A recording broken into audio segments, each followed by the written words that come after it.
Atos dos Apóstolos, capítulo 14. Judeus e gentios creem em Jesus. Em Icônio, Paulo e Barnabé, como costumavam fazer, foram juntos à sinagoga dos judeus. Ali pregaram de tal maneira que numerosa multidão de judeus e gentios veio a crer. Mas os judeus, que preferiram continuar descrentes, instigaram os gentios e lhes irritaram os ânimos contra os irmãos. Paulo e Barnabé passaram muito tempo ali, pregando corajosamente acerca do Senhor, e continuava a palavra da sua graça, concedendo que, por meio das mãos deles, fossem realizados sinais miraculosos e prodígios. Mas houve grande divisão entre o povo da cidade. Uns ficaram do lado dos judeus e os outros dos apóstolos. Formou-se então uma conspiração de gentios e judeus com seus líderes, a fim de desmobilizá-los e apedrejá-los. Ao tomarem conhecimento dessa trama, eles fugiram para as cidades icaônicas de Listra e Derbe e suas vizinhanças, e ali seguiram pregando o evangelho. Um paralítico é curado por sua fé. Em Listra vivia um homem paralítico dos pés, aleijado desde o nascimento, que passava os dias sentado e jamais havia conseguido andar. Ele estava ouvindo Paulo pregar, quando, fixando seus olhos nele e percebendo que o homem tinha fé para ser curado, Paulo ordenou-lhe em voz alta: "Apruma-te direito sobre teus pés." O homem então deu um salto e começou a andar. Diante do que Paulo realizara, a multidão começou a gritar: "Os deuses desceram até nós em forma de seres humanos." E assim a Barnabé deram o nome de Zeus e a Paulo chamaram Hermes, pois era ele quem falava com poder. O sacerdote de Zeus, cujo templo fora construído na entrada da cidade, trouxe bois e coroas de flores à porta da cidade, porque ele e a população desejavam oferecer-lhes sacrifícios. Quando os apóstolos Barnabé e Paulo ouviram isso, rasgaram as suas roupas e correram para o meio da multidão, exclamando: "Homens, por que fazeis isso? Pois nós também somos humanos, de natureza semelhante à vossa, e vos temos anunciado o evangelho para que vos afasteis dessas práticas inúteis e vos convertais ao Deus vivo, que fez o céu e a terra, o mar e tudo que neles existe. Em tempos passados, ele permitiu que todas as nações andassem segundo seus próprios caminhos. No entanto, Deus não ficou sem dar testemunho sobre sua própria pessoa, pois demonstrou sua bondade, enviando-vos do céu as chuvas e as estações das colheitas, cada uma a seu tempo, concedendo-vos sustento com fartura e enchendo-vos o coração de alegria." Mesmo com essas explicações, ainda foi difícil evitar que as multidões lhes homenageassem por meio de sacrifícios. Paulo é linchado e atirado fora.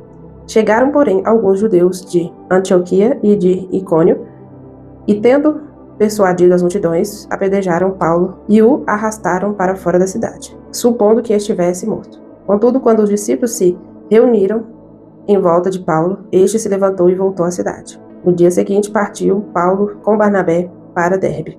O retorno dos missionários. E havendo pregado as boas novas naquela cidade e feito muitos discípulos, voltaram para Listra, Icônio e Antioquia, renovando o ânimo dos discípulos e os encorajando a perseverar na fé, ensinando: "É necessário que, em meio a muitas aflições, ingressemos no reino de Deus." Então Paulo e Barnabé lhes constituíram presbíteros em cada igreja, e tendo orado e jejuado, eles os consagraram aos cuidados do Senhor, em quem haviam crido.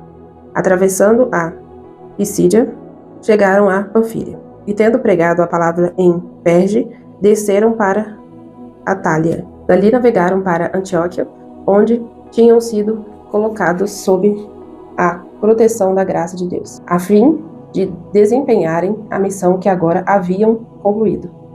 Assim que chegaram ali, reuniram a igreja e relataram tudo o que Deus havia realizado por intermédio deles, e como abrira a porta da fé aos gentios, e permaneceram ali com os discípulos por longo tempo. Algo que me chamou a atenção aqui hoje foi nesse momento que essa população, elas expulsam Paulo e Barnabé, a ponto de Paulo cair como se estivesse morto.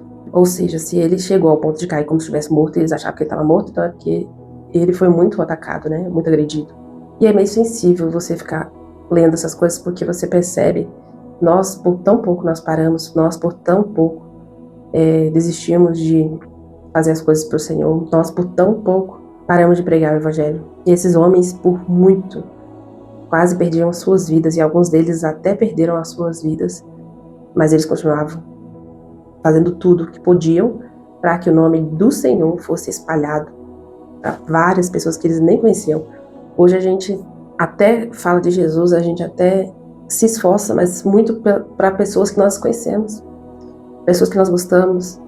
Mas nesse caso, eles nem conheciam essa população, eles nem conheciam ninguém, e eles estavam ali de coração aberto para operar os milagres através do poder de Jesus e fazendo o bem para pessoas que eles não conheciam. Ainda assim, eles eram apedrejados, eles eram expulsos, caluniados, sofriam várias coisas, invejados, mas estavam ali, firmes. Isso é poderoso, porque quanto mais eles sofriam, mais eles faziam por amor a Cristo. E nós hoje, um pouquinho que nós sofremos, nós já paramos. E pronto, cansei, já não dá mais, não vou continuar. Que vergonha para nós. E é algo que nós precisamos refletir. É essa palavra, é esses exemplos que esses homens deram. Precisamos refletir. Vamos orar então. Senhor Deus querido e santo, nós te agradecemos pela tua palavra. Nós te agradecemos porque o Senhor fala conosco através desses homens que já se passaram, homens que já morreram por amor a ti.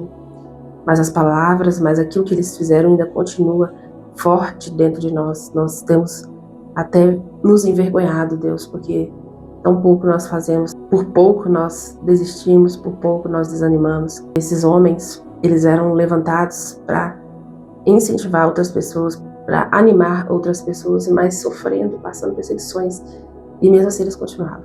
Nós precisamos aprender a fazer isso. Nós precisamos buscar o Senhor.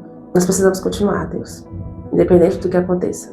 Não importa o que vai acontecer, o que nós vamos passar, nós precisamos continuar firmes, apoiados na palavra do Senhor, apoiados nesses exemplos, porque são dias maus. Nós não sabemos. Nós não sabemos o que está por vir. Independente do que venha, será que nós vamos continuar? Então precisamos fortalecermos nossa fé agora, nesse tempo que é agora, para que nós devemos estar preparados, firmados na fé. Fortes nós nunca vamos estar, porque a nossa força vem do Senhor. A nossa fé precisa estar firmada, nós precisamos estar convictos de quem nós cremos, para que quando acontecer coisas ruins, nós vamos estar sedentos por fazer a vontade do Senhor, independente do que aconteça. Nos fortaleça, Senhor, nos abençoa, nos enche a tua presença, abençoe os nossos dias de devocional, abençoe nosso tempo com o Senhor. Nós vamos permanecer, independente de doença, independente de se nós não estivermos bem.